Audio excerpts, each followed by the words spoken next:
Resignation looked nailed on. The minister sent by Number 10 to tour the morning studios sounded like he was delivering the last rites. Look, I'm not going to get ahead of any decision that the Prime Minister may or may not take. Then, inside Cabinet, the Prime Minister opened with a statement. The past 48 hours have been destabilising for government, and that has a real economic cost for our country, he said. The Labour Party has a process for challenging a leader, and that has not been triggered. The country expects us to get on with governing. That is what I am doing and what we must do as a cabinet. The Prime Minister said, if you want to talk to me about any of that, you should arrange to see me privately and individually. He then moved the discussion on to Iran. What happened in the Cabinet? Loyalist ministers then gave short statements to camera, not the sort of choreography that inspires confidence. I've got to get on my job. We're all behind. What about Wes Streeting? What's your message to the Prime Minister? No, there was nothing like that at the Cabinet. We were all busy getting on with the job. Doesn't this add to chaos and make Keir Starmer's leadership unsustainable? We've got a lot to do in the government. Hello, you're right. How you doing? What happened? Well, look, Keir's got my full support. And Keir is showing really steadfast leadership. Isn't this chaotic?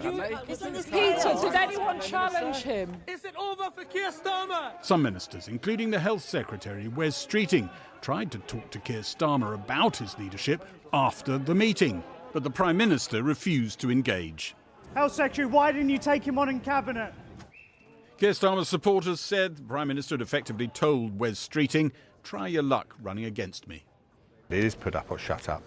We've had less than 20% of the Parliamentary Labour Party who've come forward with this demand for a timetable. A ragbag bunch, there's no structure, there's no obvious candidate. And I have to say that since last night, hundreds of Labour MPs have been contacting us saying they totally disagree with this. We're approaching nearly a quarter of the Parliamentary Labour Party. Is really that to be dismissed as a ragbag? I think that would be extremely sad indeed to hear that kind of language. This has not been an easy decision to take, but it's genuinely taken because all the evidence is there. Unfortunately, it's just true. He's one of the most unpopular Prime Ministers in history. Wes Streeting's team had wanted to avoid running against the Prime Minister himself. Some supporters say he's potentially giving them no choice but to do so. This evening, the Deputy Prime Minister emerged to keep the loyalist flag flying and goad the Prime Minister's opponents. It's been 24 hours now, and nobody has come forward to put themselves forward in the processes that exist in the party. No one seems to have the names to stand up against Keir Starmer, and for those who are suggesting that he should stand down, they should say which candidate would be better. With the King's speech rehearsals all done and the state opening tomorrow, one Streeting supporter said there would be a pause in hostilities so as not to embarrass the palace, but they could resume very quickly. MPs calling for Keir Starmer to go said he'd completely misjudged his defiant message to the Cabinet. His approach at the Cabinet meeting this morning was unfortunate. That would not be the way, as a leader, I would approach something. Because in life, you've got to try and bring as many people with you as possible. You know, it just sounds like a bit of a bully. The Prime Minister visited a technical college this afternoon. More ministerial resignations are expected, intended to destabilise and topple Keir Starmer. When Tories deployed that tactic on an industrial scale against Boris Johnson, one particular critic led the attack. We're stuck with a government which isn't functioning in the middle of a cost of living crisis. I mean, you've seen what's happened this week. There are plenty of Conservatives who said they do not have faith in the Prime Minister. Mass resignations. We can't go on with this Prime Minister clinging on for months and months to come. The question I put for Keir Starmer is clinging to the ledge really the right thing to do? You're prizing his fingers off and there'll be more of that. I think we're all encouraging him to make the right decision for the country. Tomorrow, Keir Starmer will sit in the Commons with scores of Labour MPs behind him who wish him gone. There may be a pause in briefing wars while the King is in the building. It may not last very long after that. And Gary is with me now on the street. Not much happening, Gary. Never satisfied, are you? Some people thought, with some justification, this was going to be the big day. Something happened behind that door last night. Some people who spoke to the Prime Minister and senior people around the Prime Minister in the evening felt it was his settled will, it was probably all over. And certainly some people who work in Number 10 have come to that view themselves, and they're pretty depleted ranks in there altogether. But then the Prime Minister comes into the Cabinet this morning, doesn't quite slam his fist on the table, but metaphorically does, and says, here's my words, as you just heard in that report. If you want to talk to me about any of this, come and see me privately, but we're not going to go there in this meeting. By the way, one other person did talk about it in that meeting. Rachel Reeves alluded to it, saying people who need to behave themselves or other poor people out there will pay with higher debt. Anyway, one minister, Wes Streeting, is now going to avail himself of that invitation and go and see the Prime Minister tomorrow morning. That's the plan, anyway. We can imagine that discussion is going to be a fairly difficult one. But because the Prime Minister, although he was defiant in Cabinet, because they sense, a lot of people who want him out, that he wobbled last night, they think sustained pressure will still achieve their objective and he could lose confidence again. And there are all sorts of tactics going on with ministerial resignations, another secret letter that's going on in the background, where the numbers are ticking up. The proponents of that think it'll tick up to an even higher number. So all that pressure is still coming along, although there'll be a cessation in hostilities tomorrow, it is said, for the King being on the premises. And meanwhile, Wes Streeting has to work out, as you said, come and get me if you think you're tough enough. Does he feel tough enough? Does he want to do it? He had offers moments before when he could have taken on Keir Starmer, and he said, that's not what I want to do. I want to have a different sort of contest, not against you. But you sense, talking to people around him, that if this situation persists, and this is his best chance, because he doesn't want to be up against Andy Burnham at some point in the future, he may yet decide to seek those nominations, use this moment. And then you'll see all these supporters of Andy Burnham and many others sort of coalescing, I suspect, around the Prime Minister, because Andy Burnham's still not in that building. I may get satisfied yet, Gary. Thank you very much indeed. Well, let's go to Jackie, not a million miles from here. Jackie, over to you. Thanks, Matt. Well, a little before we came on air, I spoke to the Foreign Office Minister, Baroness Jenny Chapman, who attends Cabinet. She chaired Keir Starmer's leadership campaign and served as his political secretary in opposition. Baroness Jenny Chapman, I mean, you may admire his determination to stay, but surely it's moved into delusion now. I think what it's moved into is a situation where the Prime Minister feels a deep sense of responsibility to see through the task that he was given by the British people just 2 years ago. Yes, we need to reflect and really think hard about the bruising electoral consequences of Thursday, for sure. I understand that. But I think the wrong response is to plunge ourselves into this kind of turmoil and to give the decision about who the Prime... It's chaos now, isn't it? It's going to be chaos. It's going to be chaos. It's hard now. It is. I don't want to pretend that it isn't. People are really hurting and they want something to happen. All I would say is that if the choice is between taking a breath, taking some time, listening to each other, talking and understanding what's happening... Okay.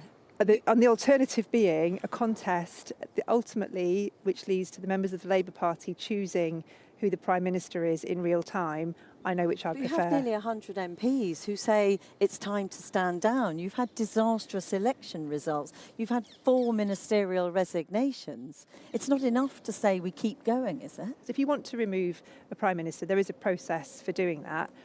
But I would just remind people that doing that is not straightforward. That is a big, big decision.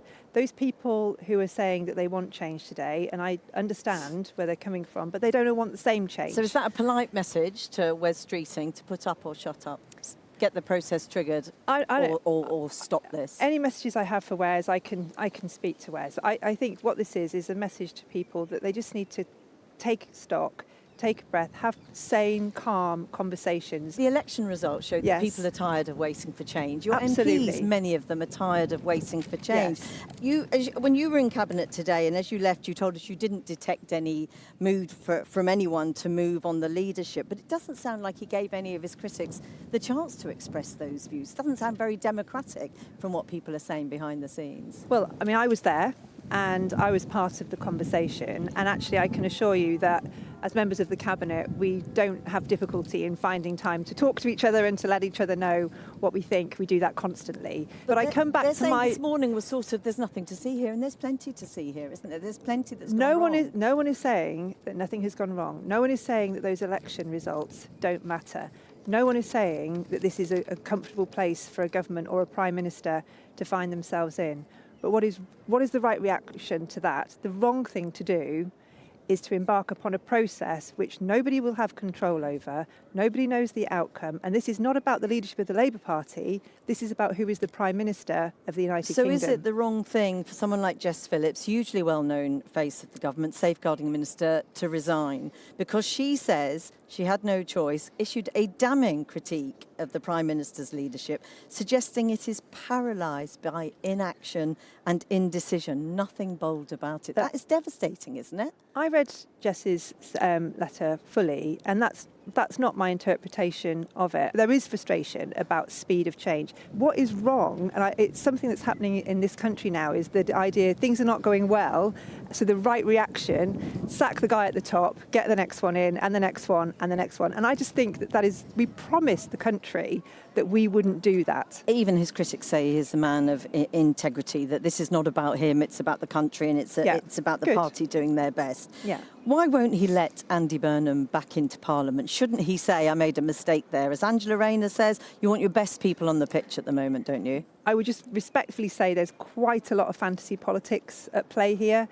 You know, it seems to me if you're a 45-year-old plus woman in Greater Manchester in possession of a parliamentary seat, it's not long before journalists are saying that you're going to make way for Andy Burnham.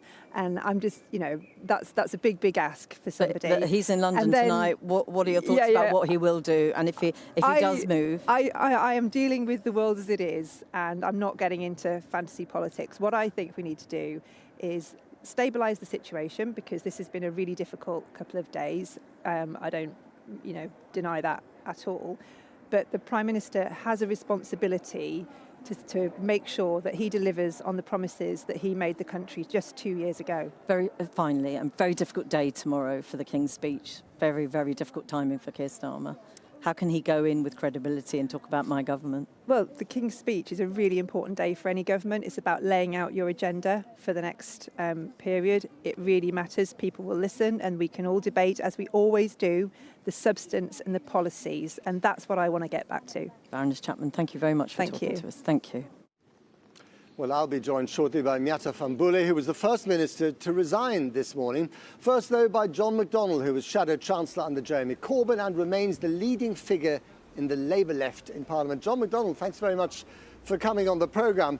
I mean, what a mess. You've got 100 MPs in the Labour Party saying they support Starmer. You've got roughly 100 saying they don't support him. You've got people, over 100 who haven't declared yet. You've got ministers itching to resign, but too afraid to do so. The one thing they all say is, we want to avoid chaos, and the one thing you've got is chaos. It's becoming a farce, isn't it? When the elections were over at 1 o'clock Friday morning, I said then it was obvious that there needed to be a debate about what the results were in the election, and analyse why we had those poor results, disastrous results. I said then we need to have a proper discussion and debate. There should be no precipitous coup attempts or anything like that. And yes, if the leadership issue came onto the agenda, which inevitably it would, then we'd discuss how you deal with that and a smooth transition to a new leader. And that takes time. And we should have if we are having a new leader, it should be a democratic election without candidates being blocked, and with a process where you can have a range of candidates from all wings of the party. Now, I think what needs to be done now is people should stop panicking. Let's have a proper discussion and debate about what went wrong, see how we can put that right, and if that means changing leadership, let's do it in a dignified way. You're sounding rather holier than thou, John McDonnell, if I may, but no one has actually openly challenged the Prime Minister. They've not risen to the challenge that he posed for them. Wes Streeting is going to see him tomorrow morning. They may have the full English breakfast and a perfectly decent conversation, but so far he's not gone over the top. I didn't put you down as naive, Matt. You've been around long enough. What What Wes Streeting is trying is mobilising to see if he can pull off a coup, because he knows that if we have a wider discussion and possibly a democratic election with a range of candidates, he knows he'll have difficulty securing, well, support. So that's what's happening, and I'm just saying, look, can we just concentrate on the job? We've got a King's speech tomorrow. We can resolve the Labour Party issues through dialogue and discussion and democracy. Right, and I always did put you down as a wily fox. So are you telling Wes Streeting that he shouldn't go and see the Prime Minister and challenge him? Are you basically supporting Keir Starmer in his hour of need?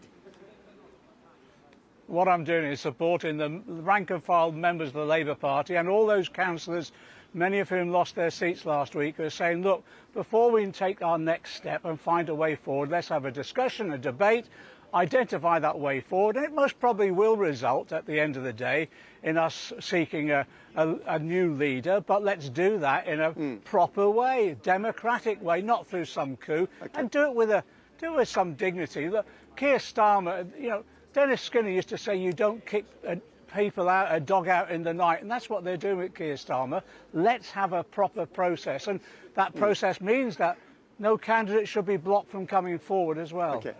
All right. So when you were, in the shadow cabinet, shadow chancellor, behind Jeremy Corbyn, there was a coup against Jeremy Corbyn, and you managed Jeremy Corbyn's response to that. And there was a fight, and he prevailed, and then carried on for another few years. I mean, is this what you think might happen here? Because Keir Starmer could challenge Wes Streeting and survive. What state would the country be in then? Well, if I remember rightly, Wes Streeting was involved in that attempted coup as well. And you really don't like Wes Streeting very much, do you? You've got, you're really gunning for him. I know his, Matt, I'm not doing that. I just know his measure, that's all. And it was the same. So who would you like to see? It's political, but... Well, let's not talk about Wes Streeting. Let's talk about who you would like to see. Well, wait a minute. The tactic that was used against Jeremy was individual ministers resigning, etc. We had the whole shadow cabinet resigned, and within 3 days we replaced them and then went on. And my view at the moment is let us have the discussion, but let democracy prevail. Let the members decide who they want as the leader, not some coup amongst just parliamentarians. Let's have a proper discussion, a proper debate, and let's take some time over it as well, because actually this is important for our party and for our government. Meanwhile, very briefly, the markets are nervous and wobbly. Borrowing costs have gone up and up. They're at a record high. We'll be hearing about that in a minute from Helia. I mean, you can't wait, because the country will be more chaotic. If the markets see that there's a considered view and a proper process going, it will assist in stabilising the markets themselves. And it's the democratic process in any country in exactly the same way. An element of instability, but if they see that there is a process agreed, it's a democratic process, that's the normal operation of democracy itself. That will stabilise the markets. The key issue for me is just to say to people, just stop panicking, let's have a proper debate, and if we're going to change the leaders, have a democratic election with all candidates available so that our members can decide. There's not much to ask, is it, in a democratic party? You're such a voice of calm, John McDonnell. Thank you very much for coming on the programme. Well, as you heard, uncertainty over the future of Keir Starmer and his government has inevitably been spooking those financial markets. The UK's borrowing costs were already higher than many of our peers, but they hit a 20-year high at one point today. Well, our economics editor, Helia Ebrahimi, is with me here right now to explain all of it. Helia. Oh, Matt, as you were just saying, we're here again, as if our problems with growth and inflation aren't bad enough. We face another potential coup at the heart of British politics. And again, that is causing wobbles in the financial markets. The UK's 30-year gilts, that's the kind of super long-term debt, shot up at the market open. At one point going higher than 5.8%, that crucial point. Now, it's come down from that peak, but it hasn't been that high since 1998. And Matt, you might remember, that's all the way back when Celine Dion had Your Heart Will Still Go On, perhaps a song they are singing in Downing Street today. Come on. Exactly. OK, is this all about the UK or is it about something else? Listen, all of Europe faces a problem with what's going on with the Middle East, with higher oil costs, with higher inflation, with higher borrowing costs. But increasingly, the UK is becoming an outlier. I mean, gone are the days where we look at the continent rather gleefully and think our financial standing is somewhere better, because while borrowing costs have gone up in France, Italy and Spain, they remain under 4%, a chasm apart from the punitive 5% that Britain faces. And Matt, when I was speaking to fund managers earlier today, they are already bearish on Britain's performance. The prospect of a long, drawn-out leadership campaign, disaster. They just think this is going to be terrible. OK, so imagine a new leader in there. I mean, will that actually change things? Can they make enough of a difference, whoever that might be, to fix our problems? Well, I think that is the big challenge, because the fiscal picture is pretty dire. The Resolution Foundation have calculated, that's the think tank, that Rachel Reeves' fiscal headroom has already evaporated because of higher inflation, higher interest rates. And John McDonnell might have been talking about leaning towards a more left-wing leadership. But whoever wants to take the helm is going to have to make some really stark political choices about raising taxes, because it is clear from today that the bond market is not very receptive to a new leadership asking them for more money. Yeah. Haley, thank you very much indeed. OK, let's hop back to Jackie on the green outside Parliament. Jackie. Thanks, Matt. Now, while some of Keir Starmer's allies today dismissed the moves against him as a Westminster bubble story, the results of last week's local elections paint an all-too-real picture of the PM's unpopularity across the UK. Andrew Misra has been finding out what people in Doncaster make of Starmer's fight for survival, and his report contains an instance of moderately offensive language. As Keir Starmer desperately tries to keep his government on course, at the Bowls Club in Doncaster, some feel the damage was done ages ago. You took money off me, I'm an old age pension. First thing they do is take your money off you. We seem to be going backwards. Doncaster has a Labour mayor and Labour MPs, including Ed Miliband. Currently in Sir Keir Starmer's cabinet, previously the Labour leader and perhaps a future one too. On the local council, though, Reform are the largest party. Like so many places now, politics in Doncaster is divided, and so too are opinions on whether the game is up for the Prime Minister. Do you think he should go? Yeah. No. No? No. Why? I think the Labour Party in politics, in the Parliament, should get behind him and make the most of the big majority they've got, and to push through some decent Labour policies. They haven't got a decent person to follow him, have they, really? You know, well, people talk about Andy Burnham. Well, he can't do it. He'd be ideal, Andy Burnham. What would be ideal? He's not even an MP. We've got Ed Miliband. Ed Miliband, what a waste of space he is. Well, some people are talking about him becoming the leader again. Not again. He was up for the first other time, wasn't he? In the general election campaign 2 years ago, Keir Starmer's pledges were lit up on a screen in the centre of Doncaster. Now that screen is turned off, which speaks volumes. Did you vote for Labour last time? Yeah, we did, yeah.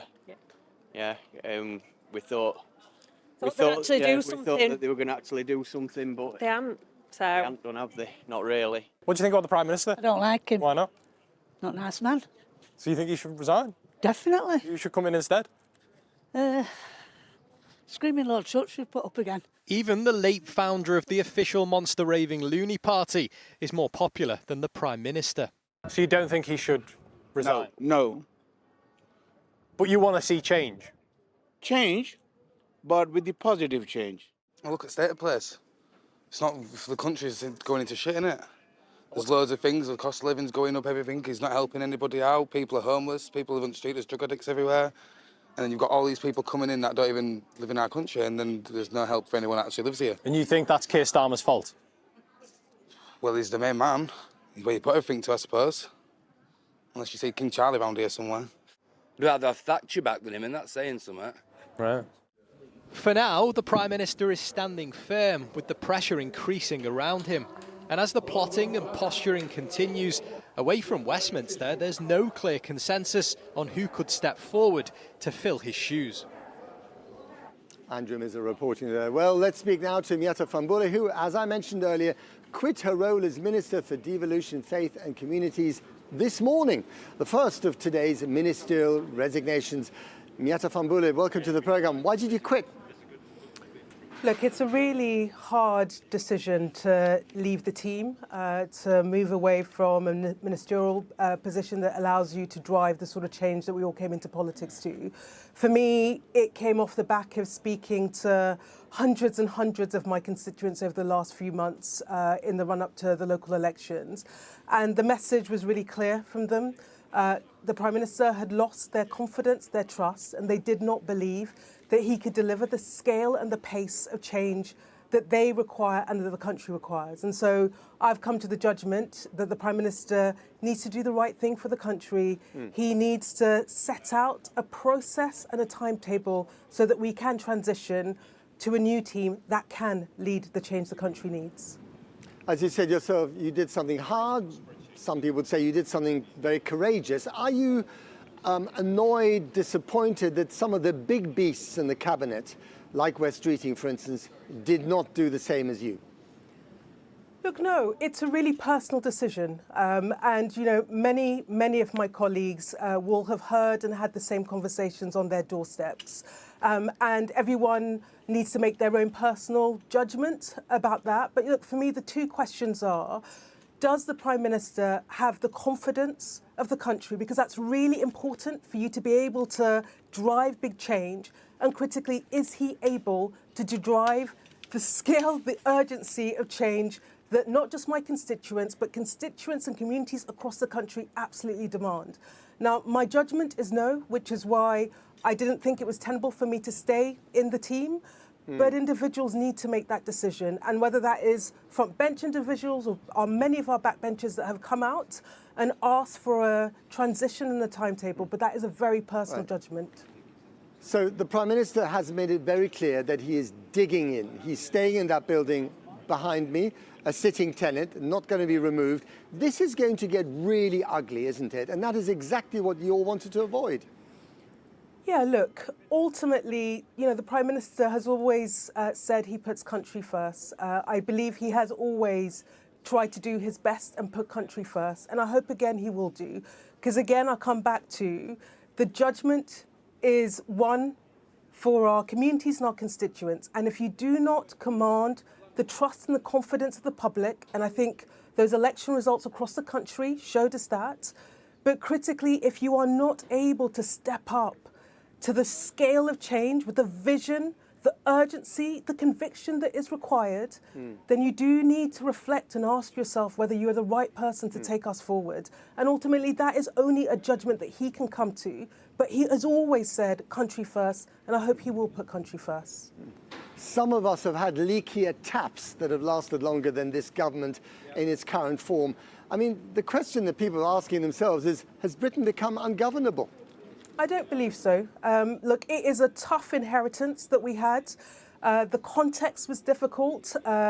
We had 15 years in which the economy had not grown, where living standards had not budged, where our public services, because of the Tory austerity, were decimated. And that is a tough set of things for any government to have to grapple with. But that is what we took on. That is what we committed to when we said we were going to change things. And ultimately, every one of my colleagues, like we're in politics for one reason, to change the country based on Labour values. And ultimately, we will rally round the leader that is able and has the vision, has the conviction, and has the ability to deliver that mandate. We'll see. Miatta Fahnbulleh, thank you very much indeed. Well, as we've been hearing, one of a number of Labour politicians conspicuous by their silence today was Greater Manchester Mayor Andy Burnham, widely tipped as a potential Starmer successor if he can get himself back into Parliament. But that route would not be straightforward. Our North of England correspondent Claire Fallon is live in Manchester for us tonight. Claire, tell us all about it. Well, Matt, while the Prime Minister was insisting today he won't be going anywhere, Andy Burnham was off to London. He had been due to be inside there tomorrow, giving a speech, one of the big name guests at an event. Then this afternoon, I got a message from the organisers saying he's no longer going. Plus, he was spotted at Euston after getting off a train heading south. All of which means we still have not heard anything from Andy Burnham himself on all of this, although, you know, you might think that silence is actually pretty telling. As you say, there are plenty of hurdles in front of him if he is to become an MP, not least that he isn't an MP at the moment. He is the Mayor of Greater Manchester. So what he needs is a seat that is winnable and a by-election. One source close to Andy Burnham was telling me they also actually need timing to work because there is an awareness that events could overtake them and then it won't happen. On where that seat might be, plenty of people pointing out that right now, after last week's disastrous results in the local elections, is there a safe, winnable seat for Andy Burnham? To his supporters, I would say that slightly misses the point about him. They would say that actually it's his personal popularity that means that he can appeal to Reform voters, to Green voters, that people who wouldn't vote Labour last week would vote for him. Also, just to flag his results in the mayoral elections here, not only 60% last time, but also he won in every single ward except one. Claire in Manchester, thank you so much. Now, as questions swirl over Keir Starmer, Green Party leader Zach Polanski has been facing some questions of his own regarding alleged unpaid tax. The Greens today admitted that Polanski may have failed to pay council tax on a houseboat which he'd been living on until recently. A spokesperson said he's immediately taken steps to pay any tax he may be found to owe and that he apologises sincerely for the unintentional mistake. Well, Labour's disastrous election results may yet cost Keir Starmer his job, but they've already led to a change of leader in Wales. Plaid Cymru's Rhys Iorwerth was elected First Minister today, declaring to the Senedd that new confidence and hope had stirred. Andy Davis is in Cardiff for us now. Andy. So much is changing here and at pace. Well, I say at pace. There's actually been a bit of a hiccup because Rhys Iorwerth apparently has been sitting in the Welsh Government building here for the last 3 hours, waiting for the royal warrant from the King to come through to formalise his appointment. It hasn't come through yet, not quite sure what's happened there. But the fact is, the political throne in Wales will soon be Rhys Iorwerth's and Plaid Cymru, and it is an extraordinary moment in the party's 100-year history. It's a landmark moment in British politics. We all know what's going on in Westminster. We know there are huge events in Westminster, but no one can ignore just how big a part the loss of Labour in Wales, the ending of a century-long electoral dominance, is now playing in the drama unfolding with Labour. Labour was swept aside in part due to their record in Wales on the NHS, on education, on the economy, and all of those really dense, tricky challenges now fall into the lap of a Plaid Cymru government, as their new First Minister acknowledged today. In the home of Welsh devolution emerged the party which ultimately wants more. Plaid Cymru, pro-Welsh independence. Rhys Iorwerth led his group out, now here in unprecedented numbers and tearing down decades of yet more Labour history.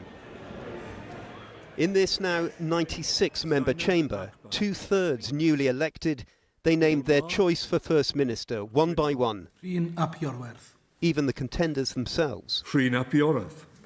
Rhys Iorwerth. The final tally for Reform's leader Dan Thomas, 34, for Rhys Iorwerth, 44. And in that moment, Plaid Cymru's historic ascent to power in Wales was sealed.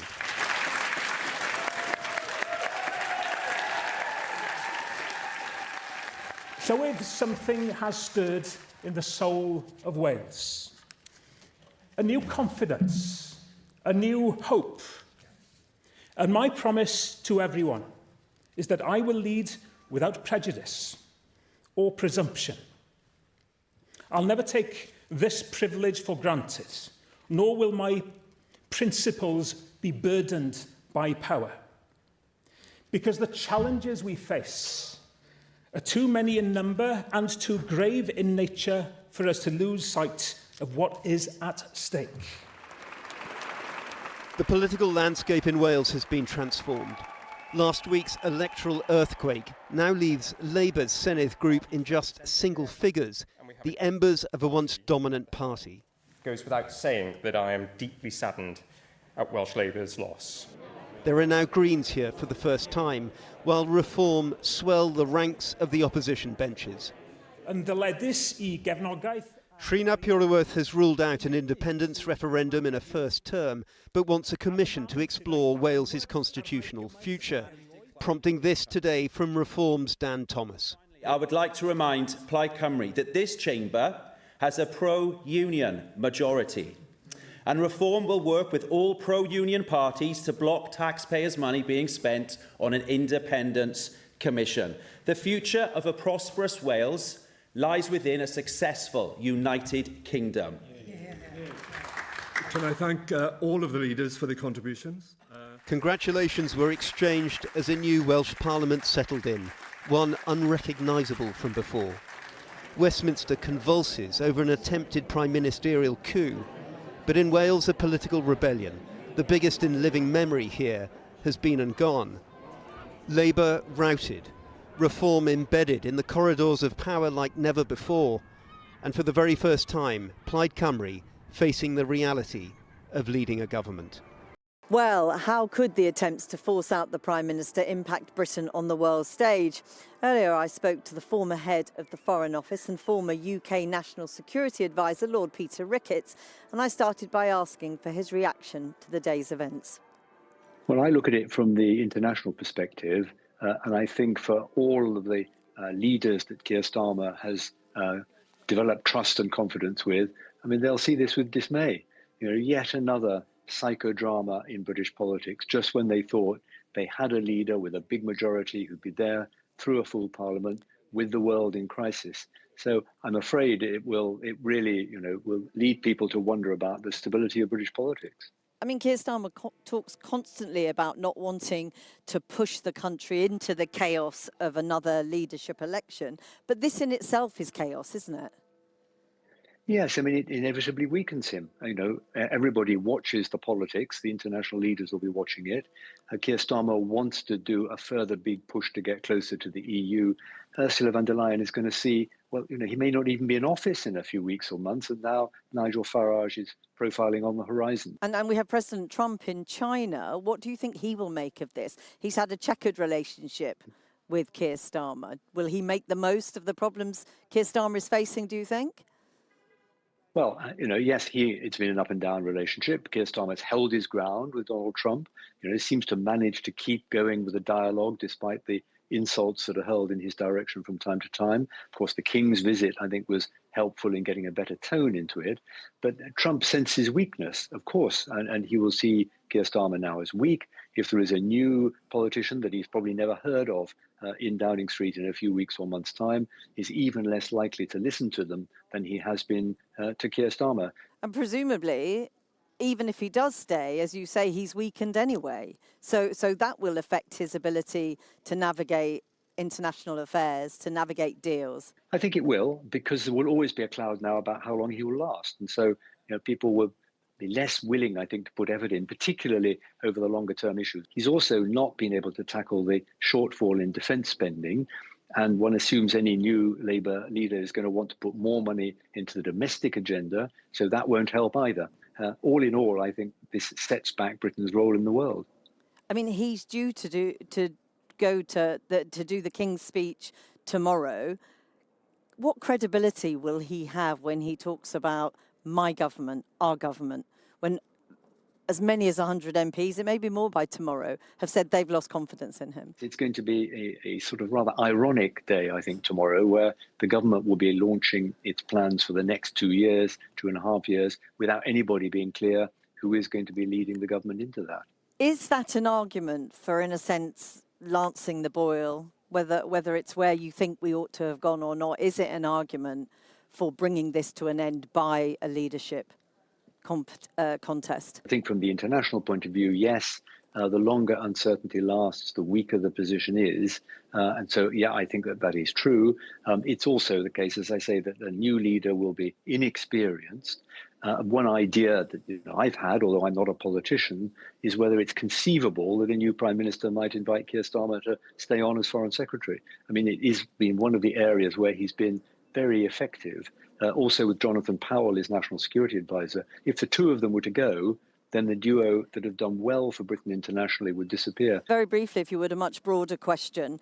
If he does go, we are looking potentially at our fifth Prime Minister in 4 years, if I've got my maths right. Would you say that Britain is starting to become ungovernable?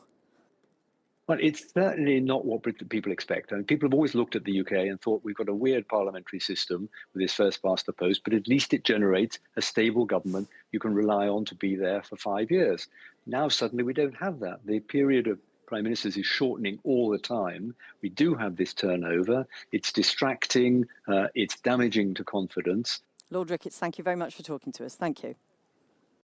With Keir Starmer tonight battling to stay in his job, the churn of UK prime ministers shows no signs of abating. But what's fueling the trend? Are our politicians really declining in quality, as many seem to think? Is it the fault of social media and 24-hour news cycles? Or are the structural challenges we face as a nation simply too big for politicians to tackle? Well, to discuss this, I'm joined by Ben Judah, who was Special Advisor to Labour Deputy Prime Minister David Lammy, and by Luke Trill, the Executive Director of Pollsters More in Common. Thanks very much for joining us. Ben Judah, I mean, the Labour Party is starting to look like the Tory party of old, the Tory party it criticised for chaos, isn't it?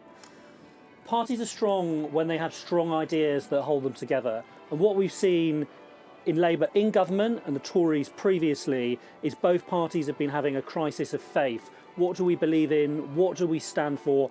And thus, how are we going to govern? When that isn't clearly articulated inside the cabinet or to members or in Parliament, leaders are judged purely on their performance, on their latest media round and on how they've dealt with the latest crises. And it can very quickly lead to these kind of flare-ups. And is that about politicians who just can no longer read the public? Well, look, I mean, travelling around the country in the run-up to these local elections, one thing was abundantly clear in every focus group that we ran, like the status quo isn't working. And if you look over recent years, we've basically had a series of votes for change. 2016 referendum, a vote for change. 2019, the Red Wall collapses, goes to Boris Johnson, vote for change. 2024, it's literally Keir Starmer's manifesto, is change. And yet, in what they've seen from this government, the public are no longer confident that Keir Starmer, whether it's because of the U-turns, whether it's because of some of the scandals and missteps, can deliver that change. And that's why they voted so emphatically on Thursday for parties outside of the traditional mainstream. And how much do you think that's about the economy, about people struggling, about people being angry because they're not seeing change in their daily lives? Countries go through these periods of deep instability, if we look at history, when a political class runs out of ideas about how to deal with a crisis. In France, in the post-war period, during what's known as the Fourth Republic, France cycled through over 20 governments because one after another they couldn't understand how to deal with the challenges of the new economy or the challenges of decolonisation until you ended up with de Gaulle. The crisis that Britain is facing right now is who is going to be that de Gaulle? Are they going to come from the left or are they going to come from the right? But what is it about the public? Are their expectations too high of change too quickly? This government's barely been in for 2 years. And yet, I think the way this government started off kind of almost lost it from day one. You know, I think I point to 3 big mistakes. One was that Rose Garden speech, which basically implied it's going to be more of the same. It's going to be more struggle. Secondly, you had freebies and they promised an end to Tory scandal. And thirdly, you had the way the winter fuel allowance was sort of, the scrapping of it was announced or means testing in the middle of nowhere. And I think, I actually think the public are reasonable. They get that it's difficult. But within months of a new government came in, they had 3 things were like, this is the opposite of what we voted for. And I think a government that had started better, started with the sort of narrative and ideas that Ben was talking about, actually would have got a better hearing and more patience. Do you agree with that actually they just haven't been able to deliver? I think that government runs into trouble when the gap between what's really happening and what it's saying gets too large. And it has got too large when it comes to the question of foreign policy in the United States when it comes to what's actually going on in the economy and when it comes to Europe and Brexit. And if Labour had been clearer and tried to narrow that from the start, the Prime Minister would be in a better situation tonight. Yeah, no, I absolutely agree with that. Like the public, the public want to be levelled with. They want to have those conversations, and yet the government in opposition was unwilling to have them. There was that Ming Vase strategy. We don't want to upset everyone. Things like Jeremy Hunt's national insurance cuts. I think there was space to pledge to reverse them and to have a serious conversation about the money that was needed. Yet they didn't, and so they bound themselves in. They didn't have the fiscal firepower to deliver the change, and as I say, those early missteps got them off to a bad start. And it's just looked like it's carried on since then. And if you look at the election results that we've just seen, absolutely catastrophic for Labour, not great for the Tories, but what you do get is a desperate cry for that change you're talking about, whether they're convinced people will deliver it or not. Well, one of the things that we can see in the election results is that the left is split. There's now a big cavern between Liberals and a kind of more radicalised left that are voting Green. And there's only one thing that could bring them back together, which is the question of Europe, and is the Labour Party ready to pledge for the UK to go back towards the European Union? Well, look, I certainly think that... Is that what the public's waiting for? Well, I certainly think that, Europe could be a glue, but I think the problem with the Prime Minister's approach was that it was sort of neither here nor there. I think if you're going to do Europe, you've got to really go for it, and there are risks to some areas of kind of the Red Wall and Labour's more working class vote, but at least it's a bet. At least it's a gamble, and you can project a vision. The problem is, I'm not sure the Prime Minister anymore is the messenger. He almost has this reverse Midas touch when it comes to policy announcements, is the person to deliver that. I mean, and for that reason, do you think he will have to go? I think what we're seeing is that the Labour Party is falling between two stools. There's a segment of the white working class that's turned away from progressive politics, and there's a segment of the middle class that has turned towards progressive politics. And right now, it's appealing to neither. But is that, we've been talking about it all throughout the programme, are we now ungovernable? Can we just expect more and more churn? I think we're ungovernable if politicians don't step up and meet the moment. I don't think this is a problem with the public. I think this is a problem with politicians not levelling with the public, not having ideas, not being able to, show that they respect the public and take them on a journey. And I do think, Keir Starmer had a window to do that. Do you think it's closed? I think that window has closed very rapidly. Ben Judah, I mean, what do you think as an old Labour man? I think the time is running out very fast for the Prime Minister. Any options do you think would be better personally? I think that the best option is for the Cabinet to come together and think very cleverly and very, very seriously about where they want to be in a year, and to take into consideration where do we want to be on Europe, where do we want to be on the economy, and where do we want to be in this sort of perilous moment briefly, internationally. If the public stop listening, though. I think there is a chance for Labour with a new leader. Luke Trill, Ben Judah, both of you, thanks very much.